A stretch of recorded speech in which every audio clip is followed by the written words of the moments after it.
18 horas. Notícias de Manaus, Amazonas, Brasil e do mundo. Agora na Mix. Olá, muito boa noite pra você ligado aqui na 100.7 FM Rádio Mix Manaus. Começa agora o seu programa 18 horas de hoje, terça-feira, dia 31 de março de 2026. Na apresentação eu, Kennedson Paes, e comigo, Nathalie Moraes. Boa noite, Nathalie. Muito boa noite pra você, Kennedson Paes, e pra todos os ouvintes que nos acompanham aqui na 100,7. Enfim, meu amigo, chegamos ao dia 31 de março. Pois é, cara. Um mêsinho longo, esse março viu? Demorou, hein?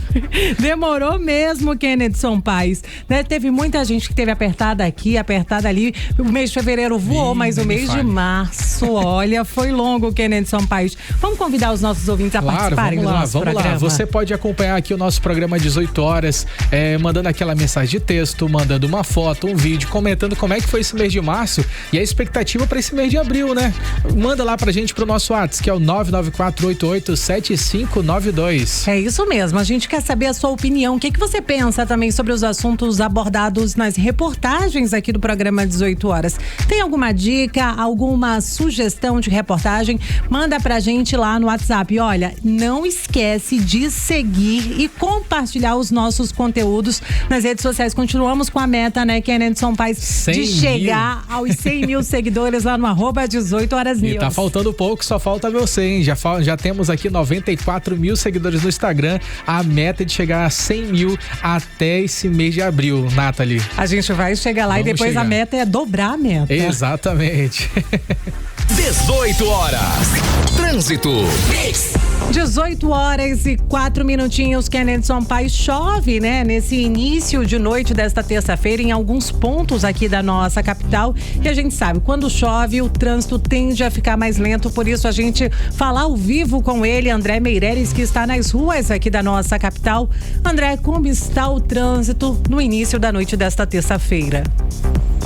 Olha, pane e acidente estão deixando o trânsito lento na zona sul aqui de Manaus. Boa noite, Nathalie, Kennedson, aos ouvintes que nos acompanham aqui na 100.7. Olha, um carro em pane mecânica na Avenida André Araújo, no sentido Coroado, próximo a uma escola estadual, está comprometendo o trânsito no local, deixando ali com lentidão e retenção. Outra ocorrência está sendo registrada nesse momento na Avenida General Rodrigo Otávio, no sentido Japim, bem nas proximidades da rotatória do Coroado, um acidente aí entre uma carreta e um carro de passeio.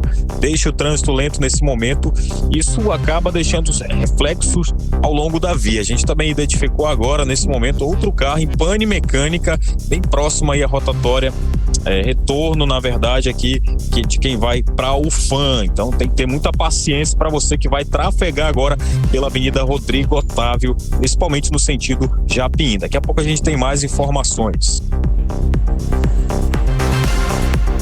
Obrigada pelas informações, André Meireles. 18 horas. Vamos agora aos destaques do programa de hoje. Davi Almeida renuncia ao cargo de prefeito de Manaus e diz que será conselheiro de Renato Júnior. DENIT autoriza o início das obras e licitação para pavimentar trechos da BR-319 no Amazonas. E depois da cheia dentro da média, Manaus pode enfrentar um período de vazante severo agora em 2026. 18 horas. Começa agora o nosso programa 18 horas de hoje, terça-feira, dia 31 de março de 2026. Você está ouvindo 18 horas. Kennedson Paes, mais uma vez, boa noite pra você e pra todo mundo que tá ligadinho aqui na 100,7. A gente começa o programa de hoje falando sobre a renúncia do Davi Almeida ao cargo de prefeito de Manaus. A solenidade aconteceu na Câmara Municipal de Manaus na manhã dessa terça-feira. Isso mesmo, Nathalie Moraes. Essa saída, ela já era esperada por conta do calendário eleitoral e marca um novo momento na política do Amazonas. Davi Almeida, ele deixa o cargo, ele já deixou esse cargo hoje pela manhã e agora passa a atuar como pré-candidato ao governo do estado do Amazonas. E durante essa cerimônia, o Davi fez um discurso de despedida, com um tom ali de balanço da gestão.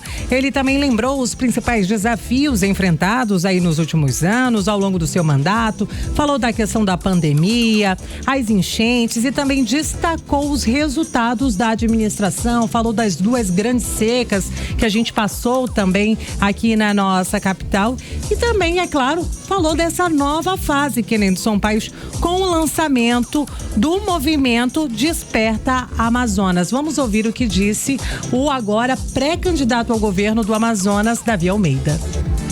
Eu vou renunciar, porque o estado do Amazonas é um só. Eu não posso ter a melhor educação da história dessa cidade e o estado ter a pior educação do Brasil. O estado do Amazonas se tornou dos estados mais violentos do Brasil, inclusive a cidade de Manaus. Na saúde de média complexidade, ainda ontem eu encontrei uma senhora que veio chorar comigo o que está acontecendo dentro do SECOM. Mais de 32 municípios do interior do estado do Amazonas não tem nem água para beber nas torneiras. O que podem prometer? Os que já prometeram e não fizeram, e os que não sabem fazer que vão prometer fazer o que não sabem fazer. Nós não podemos errar. É esse o desafio que me move. Esse meu discurso não é uma despedida. Esse meu discurso é o começo da nova gestão do novo prefeito de Manaus, o Renato Júnior. Para o Renato é o começo. E para mim não é a despedida, porque para mim é o recomeço. Eu recomeço a trabalhar para que nós possamos abrir os olhos de todo o povo do Amazonas. Começa aqui hoje, nesse meu ato de renúncia. Começa aqui o movimento Desperta Amazonas. Por um estado melhor, por uma cidade melhor.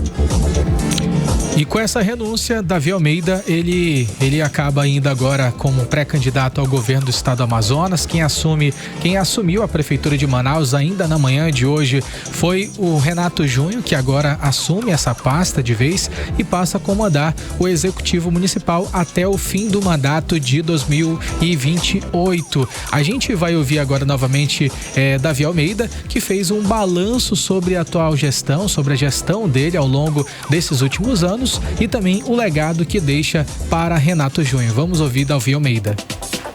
A cidade que eu entrego ao Renato é uma cidade melhor do que eu recebi. É por isso que eu digo, quero trazer de volta aquilo que pode me dar esperança. É eu olhar para o passado, ver a cidade que eu recebi na pandemia, olhar hoje uma referência para o Brasil em saúde, em educação, em infraestrutura, em assistência social, em cultura, em turismo. É o prefeito que fez o Parque Gigantes da Floresta e entregou para a população da Zona Leste.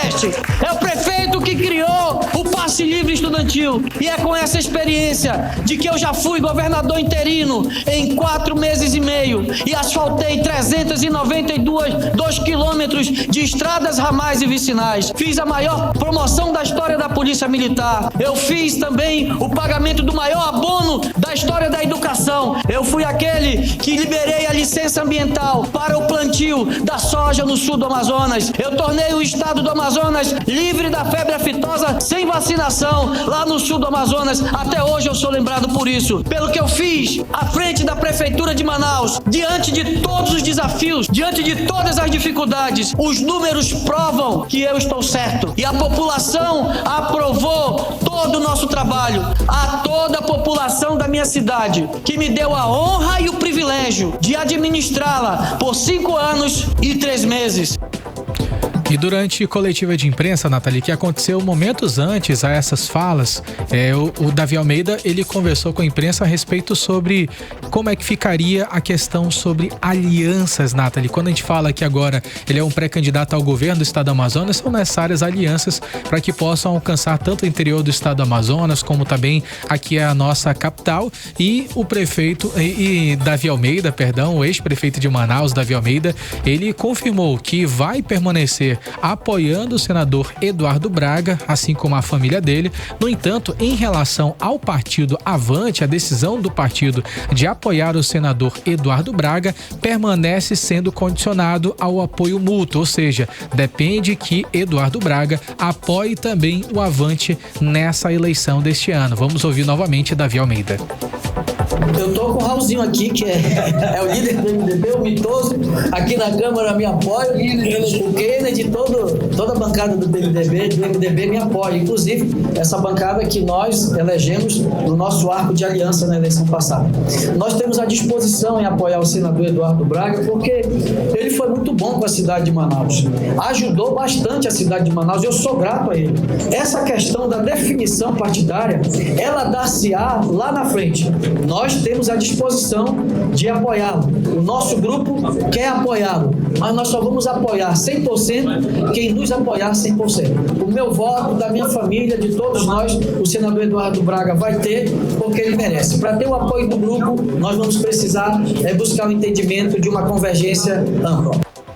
Ainda durante essa entrevista coletiva, o Davi Almeida, agora pré-candidato ao governo do Amazonas, ele fez críticas aos adversários na disputa das eleições de 2026 ao governo do estado. Vamos ouvir. Eu entendo que o Amazonas não é um laboratório para se fazer experimentos. Muito menos nós podemos deixar que o Amazonas retorne a um passado que não deu certo. Um passado de escândalos, um passado que todo mundo conhece. Por que acreditar em quem já esteve lá, prometeu fazer, não fez? Será que quem prometeu fazer e não fez, quer prometer de novo para não fazer? E quem não sabe fazer, que nunca fez, vai prometer o quê? O caminho a seguir é o caminho da segurança, do desenvolvimento e, acima de tudo, da prosperidade do Estado, que é um Estado rico, mas tem o seu povo pobre. Durante coletiva de imprensa, Davi Almeida também fez crítica à gestão do governo Wilson Lima, sem citar pontos específicos. Na realidade, ele citou alguns deles, como educação, segurança pública, e ele sinalizou que o Estado ele precisa de uma nova direção e defendeu mudanças na forma de administrar o Estado do Amazonas. Vamos ouvir novamente Davi Almeida.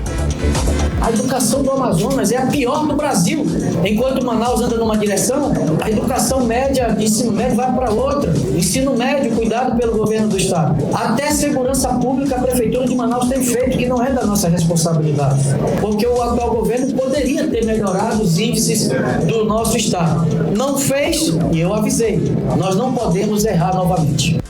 E um dos pontos centrais aí do discurso foi a transição de governo, Kennedson. Durante esse momento, Davi afirmou que Renato Júnior assume agora autonomia total à frente da Prefeitura de Manaus, com liberdade para dar continuidade às ações que foram iniciadas na gestão dele, na gestão Davi Almeida, mas durante a primeira fala como prefeito, Renato Júnior reforçou o compromisso de seguir os projetos que já estão em andamento aqui na cidade.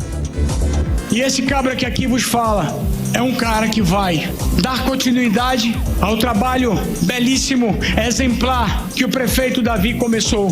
Com entregas, com desafios, com lutas sim, mas que durante a chuva vai estar com o povo mais vulnerável no meio da rua, dando sequência ao que ele começou. Eu quero pedir o apoio de todos os bairros da cidade de Manaus. Eu quero pedir o apoio de todos os vereadores com seus gabinetes, para que vocês possam junto comigo continuar a seguir essa caminhada. Inicialmente, humildemente me coloco à disposição da Câmara Municipal de Manaus. De cada vereador, de cada vereadora, gostaria de dizer para vocês que é natural. O prefeito Davi tem sua forma de gerir, eu tenho a minha. Formas diferentes, objetivos iguais. Eu peço a ajuda de vocês para que a gente possa construir uma cidade melhor, construir e dar continuidade àquilo que o prefeito Davi começou. Quero dar continuidade ao viaduto Passarão, que fica na Avenida Brasil com a Coronel Teixeira.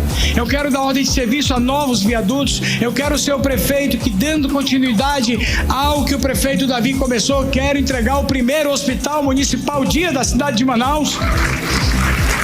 Quero reforçar ainda mais a guarda municipal. Eu quero fazer soluções de trânsitos para a cidade de Manaus para que melhore o nosso trânsito.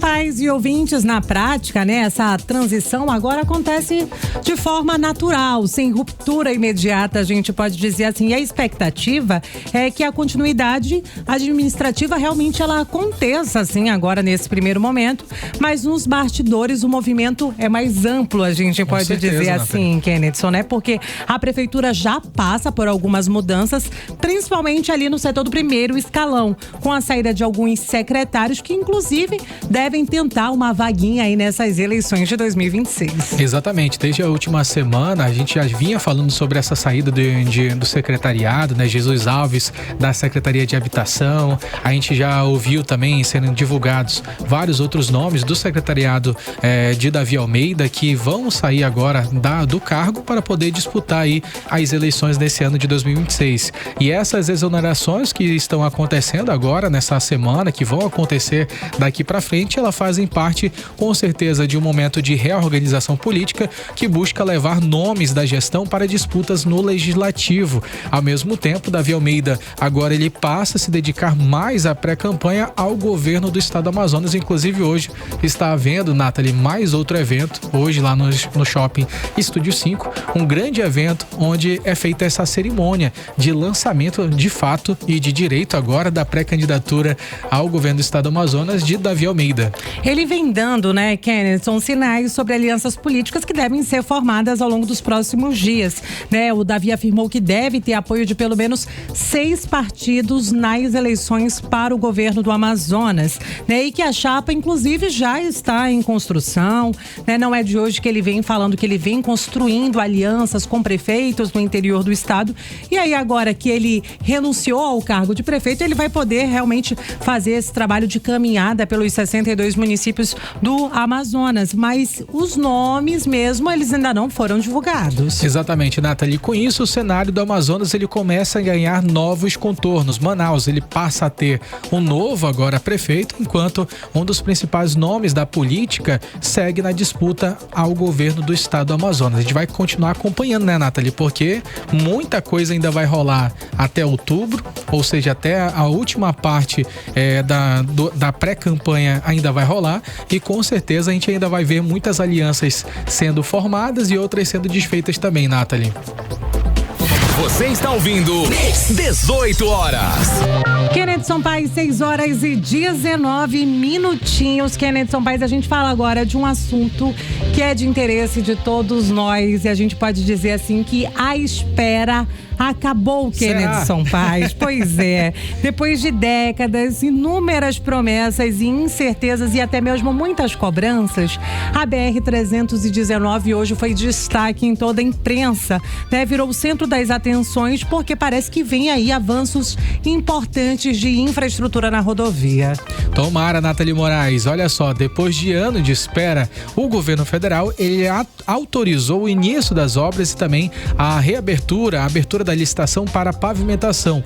Os atos, eles foram formalizados pelo Departamento Nacional de Infraestrutura de Transportes em documentos assinados em Brasília, ou seja, já tem quase tudo para dar certo, Nathalie. Pois é, Kenneth Sampaio, como diria a minha filha, eu tô aqui fazendo figuinha para que tudo isso dê certo, né? Entre as medidas está aí a construção de uma nova ponte sobre o rio Igapoaçu, ali no quilômetro 260 da rodovia, e essa obra, né, ela também deve ser executada aí com investimentos de mais de 44 milhões de reais e deve durar cerca de 23 meses, Kenneth.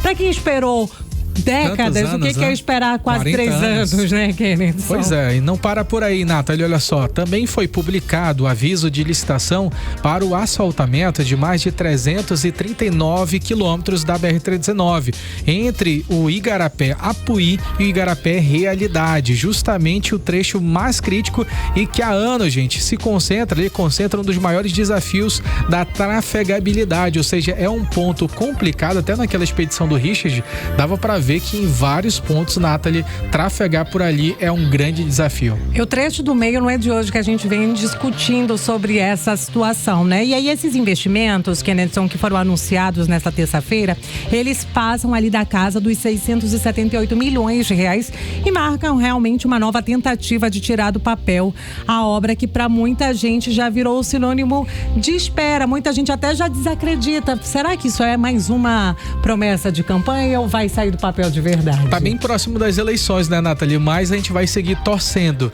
A gente separou um trecho, inclusive, do anúncio do ministro dos Transportes, o Renan Filho. Vamos ouvi-lo. Tem 2 anúncios importantes que eu tive hoje. Iniciar a pavimentação de um trecho muito importante do quilômetro 250 ao quilômetro 590 da BR-319, que em virtude da alteração legislativa que ocorreu agora, a manutenção pode garantir o melhoramento da via e a pavimentação dela. E, a nosso ver, Manaus talvez seja a única cidade com mais de 2 milhões de habitantes do mundo entre as cidades que não tem ligação com o asfalto. O transporte comum não tem mais sentido para que a gente anuncie que nós vamos publicar no dia 10, agora de abril, os editais de licitação dos 3 lotes do melhoramento da pavimentação do trecho do meio da Trindade. Uma ação muito importante.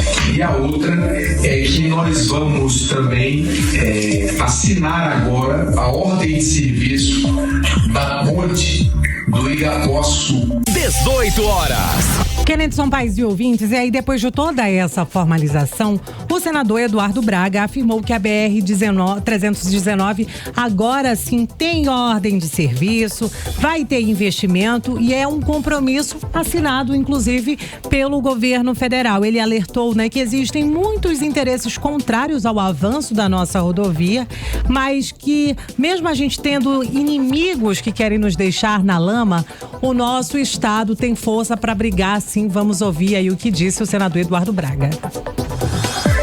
Coragem não nos falta.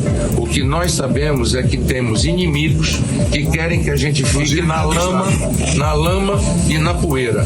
E nós queremos limpar o passado e construir o futuro, fazendo com que a 319 possa finalmente garantir ao nosso povo e à nossa gente uma estrada sem poeira no verão, sem lama no inverno, sem atoleiros no inverno, e que nós possamos finalmente ter condições de ter uma interligação com uma cidade de mais de 2 milhões de habitantes com o resto do Brasil. 18 horas. Daí a importância da nossa bancada do Amazonas, Nathalie Moraes, no Senado Federal, para cobrar respostas para o nosso povo do estado do Amazonas. E quem também reforçou esse discurso em relação à nossa BR-319 foi o senador Omar Aziz. Ele lembrou que são mais de 3 décadas de luta pela pavimentação e também destacou que a obra representa mais do que apenas infraestrutura. É dignidade para quem vive na região. E segundo Omar Aziz, a BR-319 ela vai tirar o povo da lama no inverno e da poeira no verão. Vamos ouvi-lo. Emocionado porque a gente luta há tanto tempo. A gente já tentou, o Eduardo era governador e eu era vice. Nós tentamos estadualizar para a gente asfaltar a estrada. E na época um ministro do transporte não permitiu que isso acontecesse. Não permitiu. Então, hoje nós conseguimos aqui, não eu só, o Eduardo, mas a bancada do Amazonas toda, e hoje aqui acompanhado do deputado Saulo, do deputado Paulderney, deputado Sidney, deputado Adail, os outros deputados que não puderam estar aqui presentes, mas também estavam lutando por isso.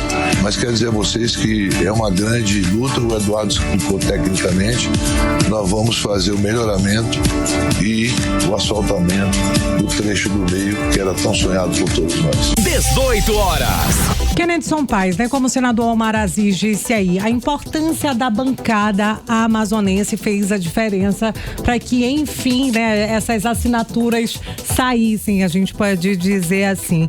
E aí, destacando, a gente vai trazer agora a fala dos deputados federais Sidney Leite e Saulo Viana, que falaram aí, né, sobre o início desses trabalhos e falaram da flexibilização do licenciamento aprovada no ano passado, uma iniciativa do senador Eduardo Braga, que se não tivesse saído do papel, Kennedson Paes, talvez esse movimento não tivesse acontecido na manhã dessa terça-feira. Vamos ouvir o que disseram aí os deputados federais. Sem dúvida nenhuma, é uma grande vitória para o povo do Amazonas, que durante mais de 3 décadas esperou por esse sonho. E eu quero aqui registrar o nosso empenho, a nossa luta, a alteração de leis no Congresso Nacional, as cobranças, as audiências públicas, a expressão e deram certo. E essa vitória é uma vitória de todo o povo do Amazonas. Para a continuidade dos serviços e articulação e trabalho aqui em Brasília para que a gente possa viabilizar esse sonho que é de todos os amazonenses de ter a interligação com o restante do Brasil através da estrada da BR-319. 18 horas. Com essas ações, o governo federal e o Congresso buscam colocar a BR-319 em um novo momento, retomando o asfalto, a substituição de pontes e também a melhoria da segurança, da fiscalização ao longo de pelo menos 400 quilômetros. Manaus agora, 18 horas e 27 minutos. Você está ouvindo 18 horas. Kennedson Paes e ouvintes, a Ambar Energia agora é a nova responsável pelo controle da energia elétrica aqui no Amazonas. A entrada da empresa foi liberada após a Justiça Federal validar o acordo com a Agência Nacional de Energia Elétrica e a Amazonas Energia. Já fazia tempo que estava acontecendo essa negociação mesmo, e essa mudança ela não acontece por acaso, Nathalie. A distribuidora ela vinha enfrentando uma crise financeira desde 2024 e corria o risco real de perder a concessão. E para assumir a operação, a Ambar prometeu ali um aporte imediato de nada mais, nada menos que 9,8 bilhões de reais, com o objetivo ali de reduzir as dívidas e tentar reequilibrar o sistema que a gente sabe que hoje está bem precário. Exatamente, mas esse acordo ele traz um alerta importante. Em troca desse investimento, a empresa Ambar Energia ela terá mais flexibilidade nas regras, inclusive em relação às perdas de energia, o que pode impactar a conta de luz ao longo dos próximos 15 anos. Tava bom demais, Kennedson Paes. Essa decisão foi assinada pela juíza Jaisa Maria Pinto Frade, que entendeu que o acordo é legal diante da situação da concessionária Amazonas Energia. Vale a pena aumentar a conta de energia, será? Pois é, vamos seguindo. Agora o desafio é muito grande, Nathalie. A Amazonas Energia é uma das grandes concessões mais complexas do país, com atendimento em áreas remotas, alta inadimplência e também muitas perdas. E no fim das contas, Nathalie, olha só, a população espera o básico, inclusive ali energia de qualidade e também uma conta que caiba no bolso, né? 18 horas. 18 horas e 28 minutinhos, Kennedson Paes. O Rio Negro, aqui em Manaus, está registrando já a gente está naquele momento em que o rio já está começando a encher, a gente tem observado. Tá bem cheio, passei lá pela frente hoje, o nível da água tá bem cheio.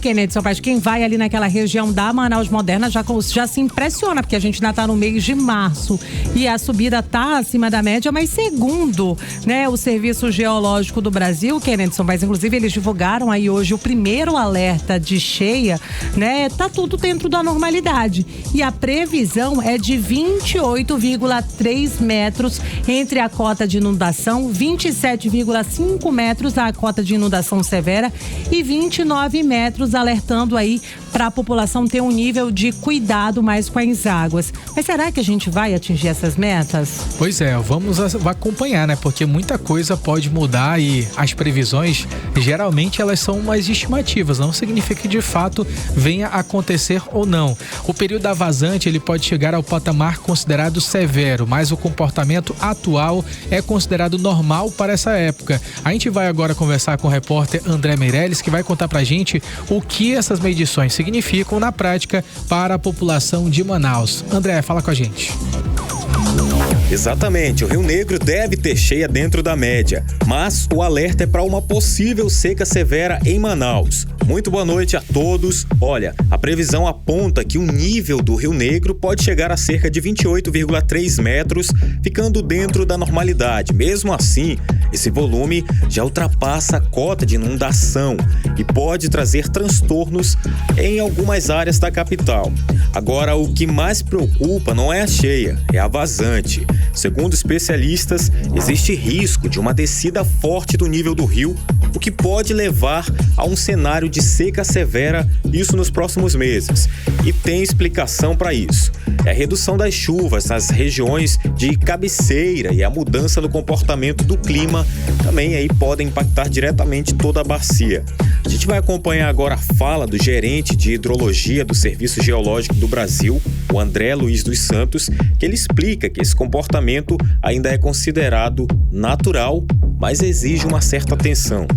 A gente sabe que em Manaus, por exemplo, a cota de inundação, que é aquela cota onde se percebe o primeiro risco em algumas localidades, em alguns bairros, é 27,50. Então a gente hoje, na nossa previsão, está mostrando que essa cota vai ser superada, ou seja, algumas localidades vão continuar necessitando de amparo das defesas civis, vai haver as incidência de risco. Entretanto, aquela cota que traz o risco mais global para a cidade e para a região metropolitana, que é 29 metros, ela tem uma probabilidade baixa de ser atingida, 12% dentro das nossas previsões.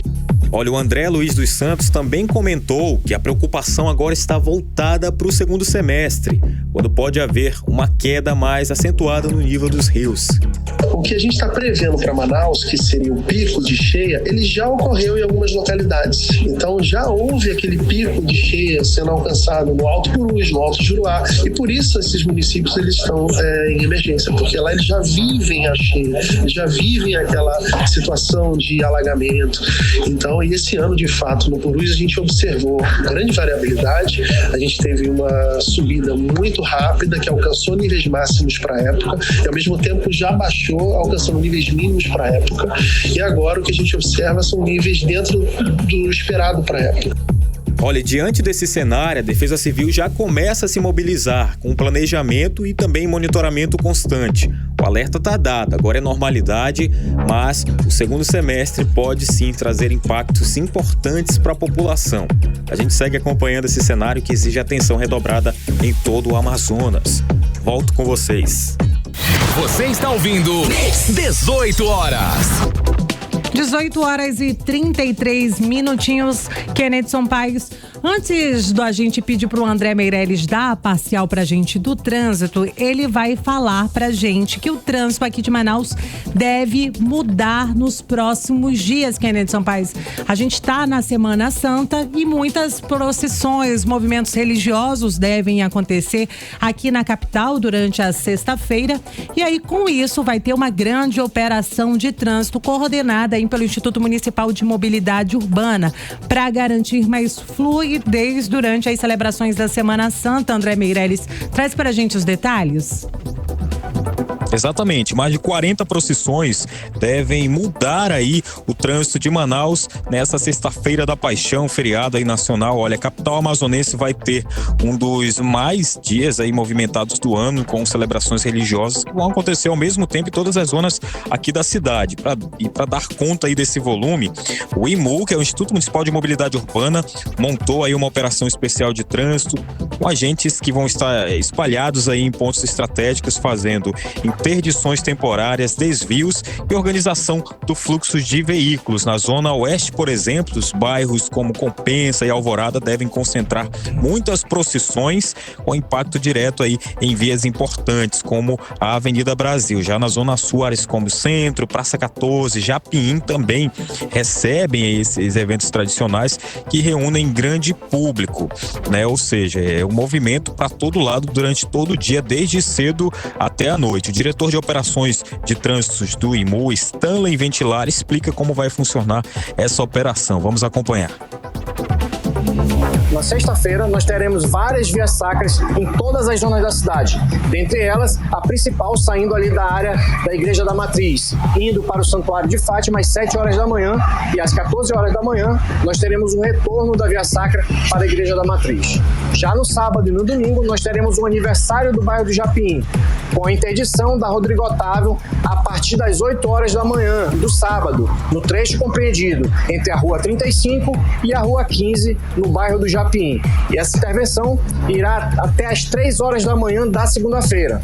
No domingo, nós teremos também uma das maiores intervenções, que é a Maratona Internacional de Manaus, saindo da área ali da Arena da Amazônia, seguindo pela Constantino Neri, indo para a área central, indo também para a área da Ponta Negra e retornando para a Arena da Amazônia. Isso com largada a partir das 4 horas da manhã.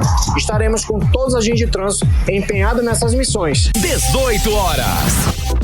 Olha, a gente ouvindo aí Stanley Ventilari, que é o diretor de operações, né, do IMU, falando também sobre a Rodrigo Otávio. A gente está passando pela Rodrigo Otávio agora e aconteceu um acidente de trânsito, inclusive com uma vítima, né? Essa vítima, ela está sendo socorrida nesse momento pelo SAMU, que é o Serviço de Atendimento Móvel de Urgente, e foi aí entre uma carreta e uma motocicleta. Então, esse acidente aconteceu bem próximo aqui entre o Baratão da Carne e o Atacadão, né?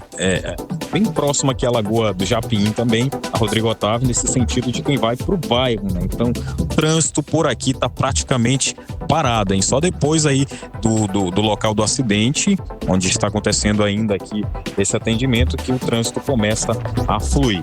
Volto com vocês. Muito obrigado, André Meirelles. E olha só, gente, ainda falando sobre feriadão, né, Nathalie Moraes? Olha só, quem vai precisar ir ao banco lá na próxima sexta-feira agora, que é a Semana Santa, que é a Sexta-feira Santa, as agências não vão funcionar, então se liga nesse recado, porque não vai funcionar em todo o país. E com isso, os serviços como o TED, também compensações bancárias, ficam suspensos no dia, mas o Pix segue funcionando normalmente durante 24 horas. As contas e boletos que vencerem no feriado poderão ser pagos no próximo dia útil sem multa. Já no caso de impostos e tributos, a orientação é antecipar o pagamento para evitar juros. Mesmo com agências fechadas, os aplicativos de internet bank e também caixas eletrônicos seguem disponíveis. E vale lembrar, no dia 21, feriado de Tiradentes, também não haverá atendimento presencial nos bancos. 18 horas. Previsão do tempo. Vamos saber agora a previsão do tempo com Vanessa Lima. Boa noite, Vanessa. Muito boa noite a todos que acompanham a previsão do tempo aqui com a gente no 18 horas, terça-feira chuvosa na capital amazonense. O período da tarde foi marcado por chuvas volumosas e isoladas em alguns pontos da cidade. A previsão para a noite de hoje indica céu carregado, muita água e chuva pesada. Então não esqueçam o guarda-chuvas, hein? E agora vamos falar sobre o clima de amanhã, 1º de abril, quarta-feira. Segundo o Clima Tempo, a quarta também vem com tempo carregado. A madrugada já começa com muita umidade e pancadas de chuva. E amanhã segue nublada e com chuva forte. A tarde mantém o ritmo, com precipitação intensa, e quando a noite chega, o tempo até dá uma trégua. A chuva diminui de intensidade, mas não para, mantendo aquele clima úmido, pesado e bem de inverno amazônico. A temperatura nessa quarta varia entre mínima de 24 e máxima de 28 graus. E a umidade relativa do ar fica em torno de 79 a 97%. Mix. 18 horas e 39 minutinhos e a Vanessa Lima continua ao vivo aqui no nosso estúdio, porque, Vanessa, neste dia 31 de março é o Dia Internacional da Visibilidade Trans, né? E o Amazonas está, ano após ano, realmente reforçando a importância da promoção, direitos e acolhimento à população trans. Inclusive, a Secretaria de Estado de Justiça, Direitos Humanos e Cidadania ampliou o acesso aos serviços que garantem mais dignidade para as pessoas, para esse público especializado, principalmente quando a gente fala de saúde, Kennedson. Exatamente. As iniciativas, elas buscam facilitar o acesso e também fortalecer o cuidado com essa população em diferentes áreas. E quem traz mais informações pra gente e já está aqui conosco é a repórter Vanessa Lima. Vanessa, quais que são os principais serviços oferecidos e também como eles têm contribuído para a vida dessas pessoas? Muito boa noite novamente para você, Nathalie, para o Kennedson e para todos os nossos ouvintes. E olha só, quando a gente fala dos principais serviços oferecidos, é importante lembrar que eles precisam atuar diretamente para garantir direitos e promover uma melhoria real da qualidade de vida da população trans e LGBTQ+, aqui no Amazonas. Um dos serviços mais importantes é a retificação de nome e gênero, oferecida gratuitamente pela Sejusc. Esse processo permite que a pessoa tenha seus documentos de acordo com a sua identidade de gênero, o que faz toda a diferença em situações do dia a dia, desde conseguir um emprego até acessar serviços sem passar por constrangimentos. Além disso, o atendimento vem acompanhado de orientação completa e apoio institucional, com parceria da Defensoria Pública para garantir que tudo seja feito sem nenhum custo. Outra parte fundamental é o trabalho da gerência e diversidade de gênero. A colaboradora da Secretaria de Direitos Humanos, Maria Isabela Campelo, explica como funciona a gerência de diversidade e quais os documentos necessários para fazer a mudança do prenome. Vamos ouvi-la. Aqui na Gerência de Diversidade de Gênero, né, que atua na Sejusc, a gente faz essa viabilização da retificação, a gente faz os encaminhamentos e as orientações necessárias. Então, a pessoa trans, pessoa NB que estiver interessada em fazer essa retificação pode nos procurar e a gente indica ter a certidão de nascimento atualizada, ter os documentos pessoais, CPF, RG, o comprovante de residência, caso seja morador aqui de Manaus. 18 horas. E esse setor também acompanha denúncias de discriminação, oferece apoio psicológico, jurídico e faz escuta qualificada. Na área de saúde, o principal serviço é o ambulatório de diversidade sexual e gêneros.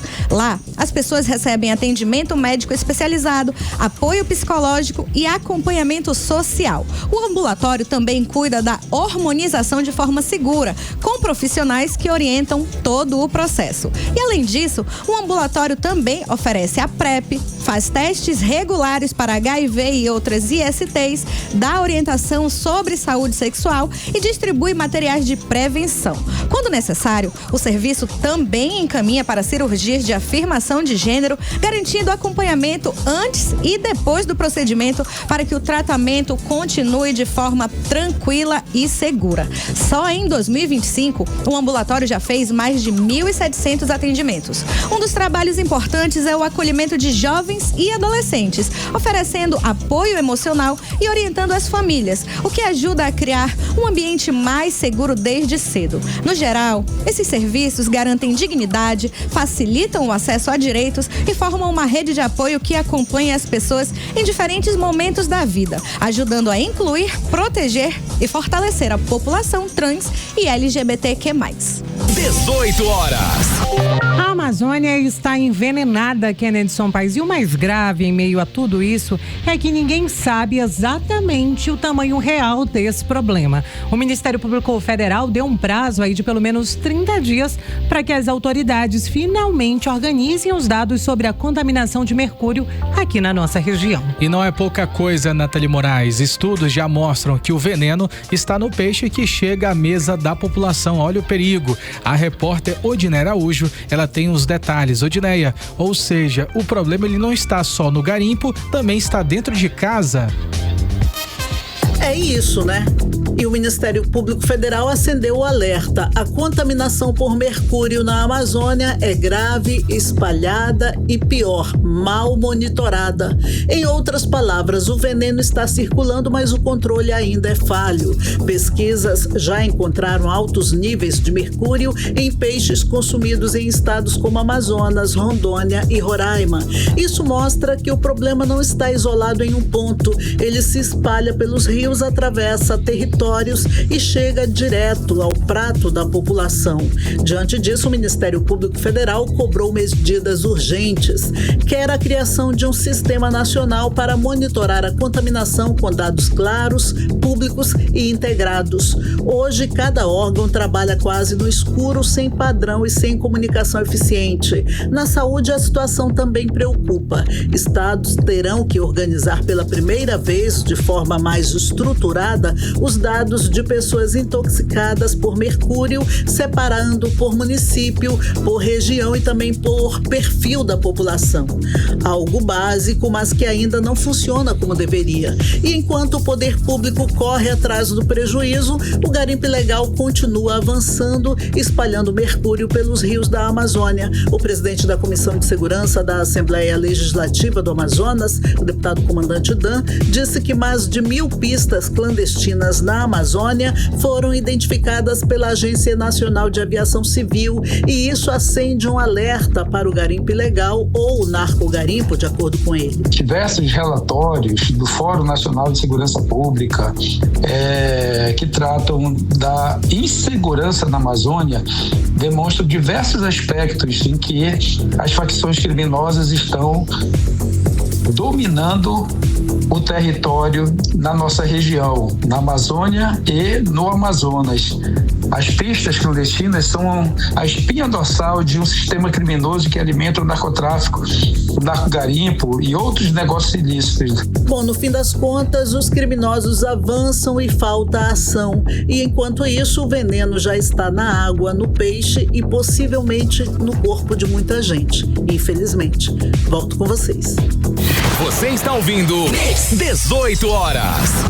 A Páscoa em Manaus é marcada pelo maior espetáculo musical da região norte do Brasil. Começa agora, nesta quinta-feira, gente, a temporada musical presbiteriana da Igreja Presbiteriana de Manaus, uma tradição que se aproxima de pelo menos 5 décadas e que reúne fé, arte, a emoção e também que vai contar a história que marca a Páscoa cristã, né, Nath? Exatamente, Kennedy. E as apresentações acontecem até o próximo domingo, até o domingo de Páscoa, ali na sede da Pedra Viva, né? Ali na Pedro Teixeira, na zona centro-sul aqui da nossa capital. Mas quem tá por dentro de todos os detalhes desse espetáculo é a Vanessa Lima, que conta pra gente quais são os destaques desse espetáculo, que é gratuito, é isso mesmo? Boa noite a todos. Então, né, gente, a Páscoa é realmente uma época especial. E nessa quinta-feira começa o espetáculo Paixão pela Vida. E entre os destaques desse ano está o fato de que o evento chega ainda maior. A estrutura foi ampliada e cerca de 1.000 voluntários estão envolvidos diretamente na produção. É muita gente trabalhando junta para levar ao público uma experiência emocionante. Outro ponto que se destaca é a diversidade artística do espetáculo. A apresentação mistura teatro, dança e um coral que passa por vários estilos musicais, do rock ao jazz, passando pelo blues, MPB e música clássica.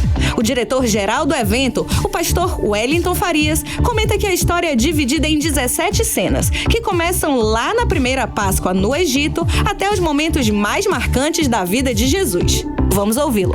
Retratamos aqui no musical Paixão pela Vida, desde o momento em que ocorre a primeira Páscoa, lá no Egito, quando o faraó libera o povo porque viu milagres e sinais e maravilhas que Deus mostrou o seu poder e a sua glória. Outro detalhe importante é que todas as cenas são interpretadas em Libras, para garantir que mais pessoas possam acompanhar a história. E sim, ouvintes, o espetáculo é gratuito, mas funciona assim. É preciso fazer uma inscrição antecipada no site Paixão pela Vida Musical para garantir o acesso e no dia do evento levar 1 quilo de alimento não perecível. E a expectativa é grande, viu? Cerca de 10.000 pessoas devem passar pelo local ao longo dos 4 dias de apresentação, sempre às 7 da noite, na sede Pedras Vivas, ali na Avenida Pedro Teixeira. O pastor Wellington Farias reforça o convite para ninguém ficar de fora. Vamos ouvi-lo. No dia 2, quinta-feira, no dia 3, sexta-feira, no dia 4, sábado e no dia 5, domingo. Com a graça de Deus, estaremos aqui apresentando o musical Paixão pela Vida, que é envolvente. Venha! Então vai ser um espetáculo que vai muito além da arte. Mistura cultura, solidariedade e uma mensagem que atravessa gerações. Tudo isso em uma experiência que promete emocionar. Volto com vocês. Você está ouvindo 18 horas. Nathalie Moraes, olha só, a juventude e também a vida escolar daqui do nosso estado do Amazonas de 2024, que foi divulgado por um balanço realizado pelo IBGE, praticamente aponta ali que praticamente toda a nossa educação do estado do Amazonas está concentrada na rede pública de ensino, ou seja, praticamente todos os alunos eles estão concentrados nessa rede pública de ensino, né, Nath? Inclusive, Kennedy, esses dados divulgados aí pelo IBGE mostram, né, informações sobre os estudantes e revelam que 93% dos estudantes amazonenses da rede pública de ensino depende ali realmente das entregas do governo. A Odneia Araújo preparou pra gente aí uma matéria especial explicando mais sobre esse censo escolar, se tem dados de esforço, família presente, como é que funciona essa situação, se esses estudantes lidam com desigualdade, abandono no meio do caminho. Vamos ouvir.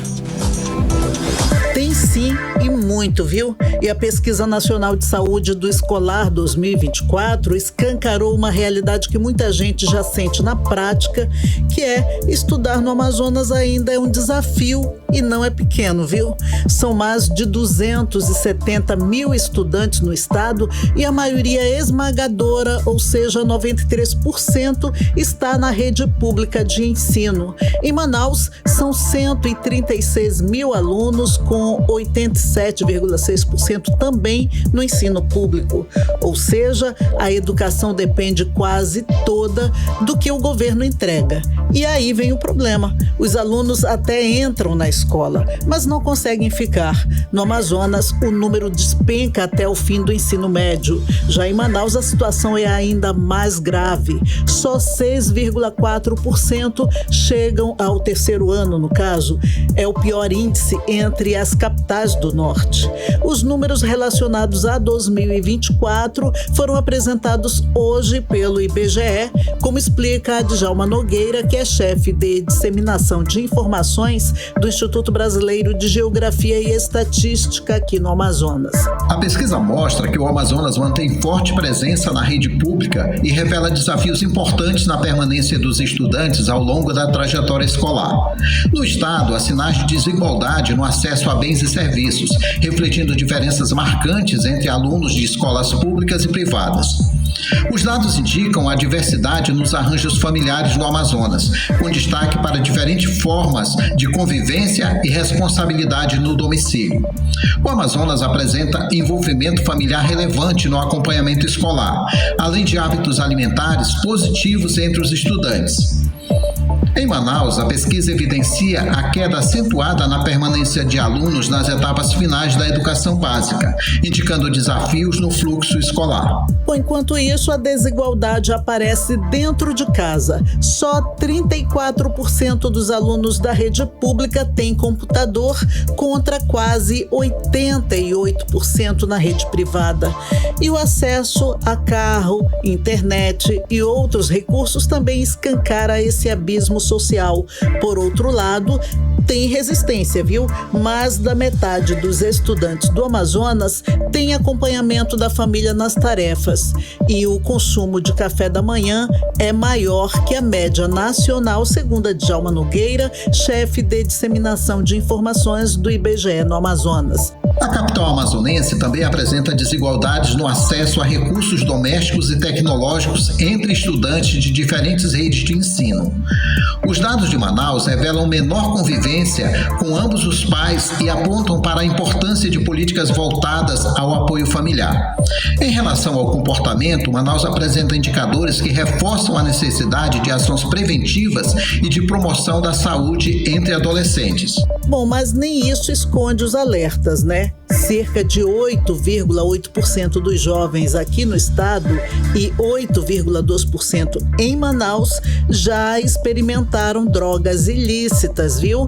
No fim das contas, o retrato da educação no Amazonas é que o estudante amazonense até tenta, mas enfrenta uma corrida desigual, onde muitos ficam pelo caminho antes da linha de chegada, infelizmente. Volto com vocês. Você está ouvindo 18 horas. 18 horas e 54 minutinhos, Kennedy Paz. Vamos falar de coisa boa, porque a gente fala agora do Amazonas pro mundo ver. A música da nossa região tá ganhando cada vez mais força e espaço no cenário nacional, viu? Exatamente isso, Nathalie Moraes. A banda amazonense Os Tucumanos foi confirmada no Festival João Rock de 2026 em São Paulo, um dos maiores do país. E essa participação, Kennedy, marca realmente um momento histórico e reforça a projeção dos artistas do Norte. Quem traz pra gente os detalhes é a repórter Vanessa Lima. Vanessa, o que essa conquista representa aí pra nossa música? Boa noite a todos. Olha, quando uma banda como os Tucumanos sobe ao palco do Festival João Rock 2026, estamos falando diretamente de representatividade. A banda, que começou no início dos anos 2000 de forma independente e sempre fiel às suas raízes, agora ganha projeção nacional, mostrando a força da nossa música. E eles não vão sozinhos, hein? Outro nome forte na cena manauara, o rapper Vitor Xamã, também está confirmado, reforçando ainda mais a identidade amazônica no line-up. O festival acontece no dia 1º de agosto, em Ribeirão Preto, e reúne dezenas de atrações de peso. São mais de 20 artistas divididos em vários palcos, misturando nomes consagrados com novas vozes da música brasileira. O fundador do Tucumanos, Denilson Novo, comenta sobre o orgulho da participação da banda no festival. Vamos ouvi-lo. Estou fazendo esse vídeo aqui para registrar a felicidade histórica da participação dos tucumanos no Festival João Rock, que vai acontecer dia 1º de agosto no interior de São Paulo, mais precisamente na cidade de Ribeirão Preto. Para a gente é uma honra muito grande ter sido convidado para participar de um festival tão grandioso como esse, que sem dúvida alguma é o maior festival de música brasileira no Brasil. E a presença deles também representa a valorização da produção independente. Além disso, reforça a importância da economia criativa, já que mais visibilidade significa mais shows, mais investimentos e maior interesse do mercado nacional nos artistas do Norte. Então, o que começou como valorização da nossa identidade virou conquista. É um símbolo de que a música produzida na Amazônia está atravessando fronteiras e ganhando o Brasil inteiro. Volto com vocês. Você está ouvindo 18 horas. 18 horas e 57 minutinhos. Kennedy Sampaio, vamos voltar a falar ao vivo com o repórter André Meirelles, porque ele está nesse momento lá no Estúdio 5, onde aliados do Davi Almeida, agora pré-candidato ao governo do Amazonas, estão reunidos em um evento do Avante. André Meirelles, conta pra gente qual que é o clima por aí. É isso mesmo, é um grande encontro que acontece agora aqui no Estúdio 5, inclusive agora, o prefeito Renato Júnior fala esse momento, desse evento aqui que reúne lideranças, tanto aqui da capital como também do interior do Amazonas. Olha, nos bastidores, o evento é visto aí como o início, de uma nova etapa de articulação política no grupo ligado ao ex-prefeito Davi Almeida. Então a expectativa é de que esse evento de agora fortaleça o nome dele como pré-candidato ao governo do estado nas próximas eleições pelo Partido Avante. Esse encontro, ele reúne aqui apoiadores, aliados políticos e também representantes de diversos municípios e, claro, numa clara sinalização de ampliações de base e consolidação de força política no interior. A gente sabe também que nos bastidores essa leitura é de que esse evento funcione aí como um termômetro político, digamos assim, para medir o apoio e também testar o nome do Davi Almeida aí para um novo projeto maior. Além disso, esse movimento, ele acontece agora em um momento estratégico, em que os grupos políticos começam aí a se posicionar de olho nas próximas disputas eleitorais. Esse evento segue até as próximas horas. Nesse momento, como a gente está falando aqui no Estúdio 5, tem a fala do prefeito, o prefeito atual agora, Renato Júnior, e daqui a pouco segue a fala do ex-prefeito Davi Almeida. Volto com vocês. Obrigada pelas informações, André Meirelles. 18 horas. Esporte. O Brasil volta a campo nesta terça-feira para o último teste antes da lista final da Copa. A seleção enfrenta a Croácia em Orlando às 8 horas da noite, horário aqui de Manaus, no último amistoso da era de observações do técnico Carlos Ancelotti. Vamos sair correndo, hein, Kennedy? Porque depois da derrota para a França, a expectativa é ver um Brasil muito mais competitivo contra uma seleção de primeiro nível. O próprio Ancelotti disse que o momento é de ajustes e que o time ainda está em processo de evolução. O que tu acha? Rapaz, olha só, não vou nem comentar. Um ponto que segue chamando a atenção é o desempenho do atleta Vinícius Júnior com a camisa da seleção. No Real Madrid, ele voa, é gigante, só que na seleção, meu irmão, os números são devagar. Enquanto isso, com a amarelinha, os números ainda não refletem realmente no protagonismo que o Vini Júnior tem lá no time merengue, Então fica a pergunta, por que os melhores do mundo ainda não conseguem repetir aí o mesmo nível na seleção? E tem futebol regional também, gente. A Águia de Marabá segue 100% na Copa Verde, etapa da Copa Verde. E aí, depois de vencer na estreia, bateu o Amazonas FC por 2-0 lá no estádio Carlos Amit, aqui em Manaus. E no Amazonas FC tem novidade aí no elenco. O clube renovou com o meia colombiano Yander Mena, de 21 anos, que volta após um período de empréstimo e segue para mais uma temporada com a onça pintada, Kennedson. Esses foram aí os principais destaques do nosso quadro de esporte. 7 horas em ponto. Vamos agora direto para o editorial. Editorial 18 horas. Manaus vive um daqueles momentos que misturam entusiasmo com alerta. De um lado, um sinal claro de força. A Zona Franca acaba de aprovar mais de 1,17 bilhão em investimentos. São 83 novos projetos, quase 3 mil empregos e bilhões que vão movimentar a nossa economia em breve. Com a presença do vice-presidente Geraldo Alckmin, o recado foi direto. O futuro da indústria passa por inovação, tecnologia e competitividade. Até aí tudo certo, tudo positivo, mas tem um problema e não é pequeno. A mesma Zona Franca que atrai investimento hoje não tem um local para colocar as empresas. Faltam terrenos, faltam galpões e também falta planejamento urbano, ou seja, o Amazonas ele consegue convencer o investidor, mas corre o risco de não conseguir recebê-lo. É como vender ingresso para um show sem ter palco. Se nada for feito, o que hoje é oportunidade pode virar frustração. Emprego que não serão efetivados, fábricas que não saem do papel e desenvolvimento travado. A conta é simples, sem espaço não há crescimento. E a pergunta que fica é direta: Manaus vai acompanhar o ritmo da nova indústria ou vai ficar parada no tempo? 18 horas. Muito boa noite, Kennedson Paes, e até amanhã.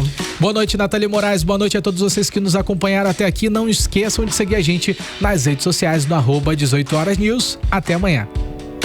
Você ouviu 18 horas. As notícias do Brasil e do mundo. De volta amanhã.